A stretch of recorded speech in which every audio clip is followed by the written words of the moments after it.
नमस्कार, मैं हूं आपके साथ अंकिता। न्यूज रूम 7 में आपका स्वागत है। चलिए रुक करते हैं खबरों की ओर।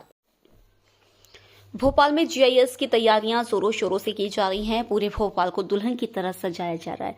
सरकार ग्लोबल इन्वेस्टर समिट से ज्यादा निवेश आने की उम्मीद जता रही है। वहीं दूसरी ओर कांग्रेस ने आज ग्लोबल इन्वेस्टर समिट के वादे, दावे और हकीकत दिखाई, जहां पर जीआईएस के वादे, दावे और हकीकत पर बनी पुस्तक का विमोचन किया गया। वहीं प्रताड़ित निवेशकों के ऊपर बनाई गई डॉक्यूमेंट्री भी प्रदर्शित की गई। पीसीसी चीफ जीतू पटवारी ने सरकार पर आरोप लगाया है कि सरकार लगातार ग्लोबल इन्वेस्टर समिट तो करती है, लेकिन उसे किसी भी प्रकार का कोई निवेश प्रदेश में नहीं आता। उल्टा जो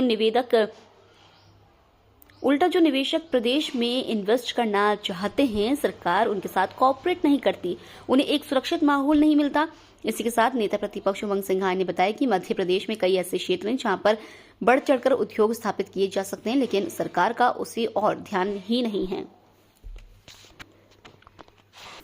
मूल भावना आप लोगों को समझ में आई होगी कि वस्तु स्थिति क्या है। लगातार 20 साल से इन्वेस्ट के नाम पर जो भारतीय जनता पार्टी की सरकार मुख्यमंत्री इवेंट करते आ रहे हैं, उसकी अराजकता अद्भुत और अकल्पनीय है। कांग्रेस पार्टी ने ये प्रेस आज जो रखी है, कोई नकारात्मक दृष्टिकोण से नहीं रखी है। जिस क्षेत्र में नैसर्गिक इन्वेस्ट हो सकता है, उसकी पूरी विस्तृत जानकारी नेता प्रतिपक्ष ने दी है। वो चाहे टूरिज्म का क्षेत्र हो, चाहे वन का क्षेत्र हो, चाहे अलग अलग और भी विधाएं हैं, चने की साड़ी से लेके क्लॉथ का क्षेत्र हो, तो सरकार को उस और आधारभूत सुविधाओं को लेकर भी चिंता जाहिर की। बुनियादी ढांचा, नीतिगत सुधार, ये सरकार को ध्यान देना चाहिए। नीतियों से इन्वेस्ट आकर्षित हो, न कि इवेंट से निवेश आकर्षित हो। ये जो भाषा है, ये जो भाव है, जो ये सोच है, इसको बदलाव की आवश्यकता है। निवेश के प्रस्तावों पर क्रियान्वयन पर 1.5 साल तक फाइल ऊपर से नीचे नहीं आई। यानी जो एकल खिड़की थी, उस भावना को कि करप्शन के बगैर फाइल नीचे नहीं आएगी, ये मूल भावना थी। तो सरकार उस पर कोई नीतिगत निर्णय ले कि हमारा प्रदेश पहले है, मेरा क्या होगा जो पद पे बैठा हुआ, ये सोच थोड़ी पीछे। पारदर्शिता और जवाबदेही।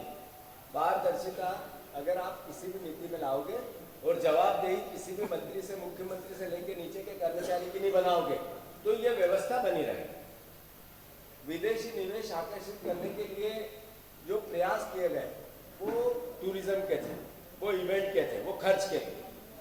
मोहन यादव जी वहां गए तो वो बुलेट ट्रेन में बैठे और उसके किस्से सुनाने लगे, पर वो बुलेट ट्रेन यहाँ आएगी क्या? उसके लिए क्या आपने किसी से प्रयास किया था क्या? जीरो। फिर एक देश में गए तो कहा बैटरी की कार में घुमा, ऐसी चल रही थी हवा में, क्या होगा, कुछ हो जाएगा, इस तरह की बिना ड्राइवर की कार चल रही। ये मैसेज क्या था? उनको कार में घूमना था, पर वो कार मध्य प्रदेश में कैसे दौड़े, इस पे सोचना नहीं था। तो मैं समझता हूँ इस सोच को थोड़ा विस्तारवादी और थोड़ी आधुनिक करनी पड़ेगी, तब जाकर इन्वेस्ट यहाँ आकर्षित होगा। जैसा मैंने कहा, फिलहाल इस बुलेटिन में इतना ही। आप बने रहिए न्यूज रूम 7 के साथ। नमस्कार।